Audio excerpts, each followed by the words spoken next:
Hey guys, my name is Petey and I hope you're doing amazing. Today I'm excited we're going to continue with the Torah Portion series we've been in. I'm doing something a bit different this week. I'm going to split our Torah Portion into 3 videos of different themes or topics because I think, hey, that may be a bit easier for some of you guys to consume instead of like a long half an hour video. Right, but anyway, cool. So today, this video, we're going to talk about seasons. And last week in my video, moving mountains, and we were talking about the Torah portion of in the wilderness, and I think that was a very seasonal video where a lot of us are in that place where we're in that wilderness, in that place of like, where, Lord, where are you? And we're asking all of these questions. God, why are you allowing this? And we explored all of that, and we explored those questions. And if you haven't watched that yet, I'm going to link it up here. Go and watch it. It might bless you. But today we're going to continue on that. And today we're going to talk about those seasons that we come in and go out of and continue on. And then we go into the next season of our life.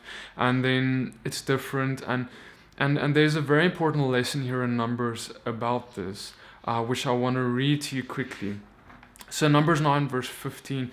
And on the day that the dwelling place was raised up, the cloud covered the dwelling place, the tent of the witness. From evening until morning it was above the dwelling place like the appearance of fire. Thus it was continually. The cloud covered it by day, and the appearance of fire by night. And whenever the cloud was taken up from above the tent, after that the children of Israel would depart. And in the place where the cloud dwelt, there the children of Israel would camp. At the mouth of Yahweh the children of Israel departed, and at the command of Yahweh they camped. They remained camped as long as the cloud dwelt above the dwelling place. Even when the cloud lingered many days above the dwelling place, the children of Israel guarded the charge of Yahweh and did not depart. And so it was, when the cloud was above the dwelling place for a few days, according to the mouth of Yahweh they camped, and according to the mouth of Yahweh they would depart.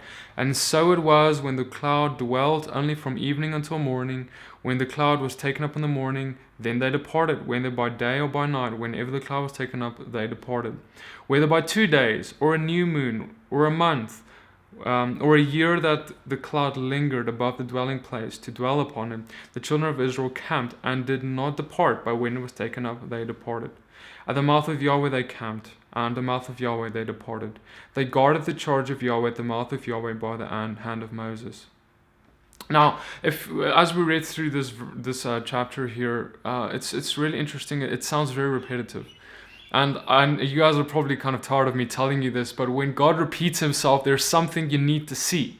He's like, guys, I'm repeating myself. Look at this. They didn't use exclamation marks. Their exclamation marks was God repeating himself. That's how he makes an exclamation mark.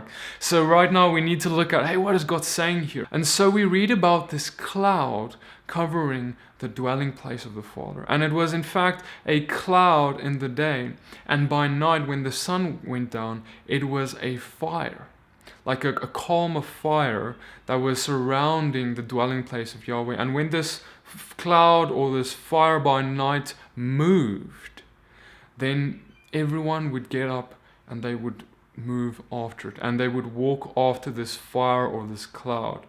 And it's interesting that we read on then that sometimes this cloud stopped for a day.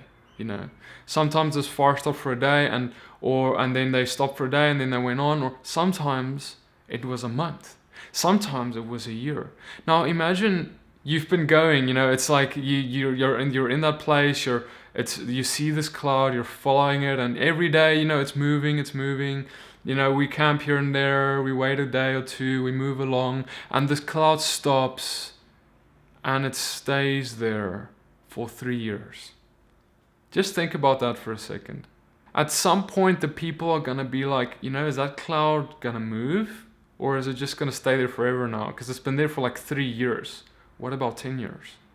What about 15 years? If that cloud, that column of fire or that cloud stayed there for 10, 15 years, there's going to come some people saying, guys, this thing's not going to move, so let's just go our own way. Let's just go and do this thing on our own. I mean, we don't have all day. We want to get to the promised land. But you see, there's something in here. You know the dwelling place that they had back then? Now the Father, in our new covenant, the Father has declared us the temples of God as well, and we are also a representation of that temple where He dwells within us. And He is the one in the wilderness that controlled when the temple should move and when it should stop, when it should go this way, when it should go that way. And in the same way, guys, the Father is saying here, listen, you are in that place. I have promised you, I'm going to give you this promise. I have promised you this and that. I'm going to take you and I'm going to give you freedom. That's what the Father's promised you. But now the Spirit of God has suddenly halted you. And suddenly you're in this place that you don't want to be at, in this wilderness, in this place where it's dry, you only have manna, you don't have, the nice juicy steaks that you had, and you're really longing for those other things that you had, but right now you're in this place where you don't have any of that, and your heart is burning for that. Because guys, see, you can go your own way. You can be like, you know what, I'm not gonna wait for this thing, then I'm not gonna wait for it. Let me just figure this thing out on my own. And guess what's gonna happen? You're gonna die in that wilderness. You're not gonna make it. That wilderness is going to consume you if you are not being led by the Spirit of God. Maybe God has promised you that you're gonna have this job one day. Maybe He's promised you that He's gonna use you mightily in ministry one day, more mightily than you're being used now. Maybe He's promised you this or that, but at the same time you're not seeing that at all. You're in this job that's miserable, in this wilderness job. Maybe you're in this place in your relationship with your husband or wife or whatever the case is, and it's a dry place. It's a place where there seems to be no fruit. It seems like there's nothing that is growing. Because guys, you need to understand the wilderness that these guys were in. If you took a bucket of water and you poured it out on the ground, it would fall right through. There wasn't even time to take a cloth, put on the ground to get some of that water back that you dropped. It was so dry back there that if you dropped a drop of water, it's gone forever. That's how dry that place was that they were at. And see, they had to remain in that place. And guys, I'm telling you, there were people back then that they were naysayers. They said, no, this is not going to work. I'm not going to wait all day. I'm going to do my own thing.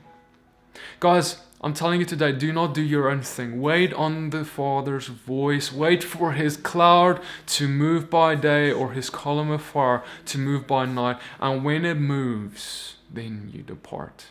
You do not depart beforehand. You do not make your own plan. You do not go by what seems right to you. You only go by what is right to God. And so this season that you're in, this place you're in that you don't want to be in, you maybe even feel it's not where you're supposed to be, because, guys, it's true. The Israelites, they weren't destined to be in that wilderness. It wasn't what they were made for. They were made for something greater, and what you are made for is something greater than what you're at too. And that place of greatness that God has designed you for is coming, but now He has to prepare you for greatness first. And to be prepared for greatness means trials, it means tribulation, it means a dry place first before you enter the place flowing with milk and honey. Because if you don't go through the dry place, you'll never know what the land flowing with milk and honey is worth. You will never understand what it means to get there. You'll never be able to tell people who are in their wildernesses one day how they are to travel through it if you haven't traveled through it yourself. Alright guys, I hope this blesses you. I hope this encourages you, man. Hold on. It's worth it. You have to remain in the place that the Father has placed you. You have to remain patient. Do not make your own plans, because if you do, you will not make it. You will fall short. You will walk away from the camp. You will dwell in that wilderness, in a place where God is not anymore, apart from where the dwelling of the Holy Spirit is. And then sooner or later, you're going to realize, I'm lost. And then you're going to return to that column of fire in the distance, and you're going to return to it. And then you're going to have to stay there even longer to learn the lesson that you had to learn. So learn the lesson and move on. Wait for His voice and move on. Right, guys, may God bless you and keep you. Hope this blesses you. Have an amazing day, and I'll see you guys in the next video.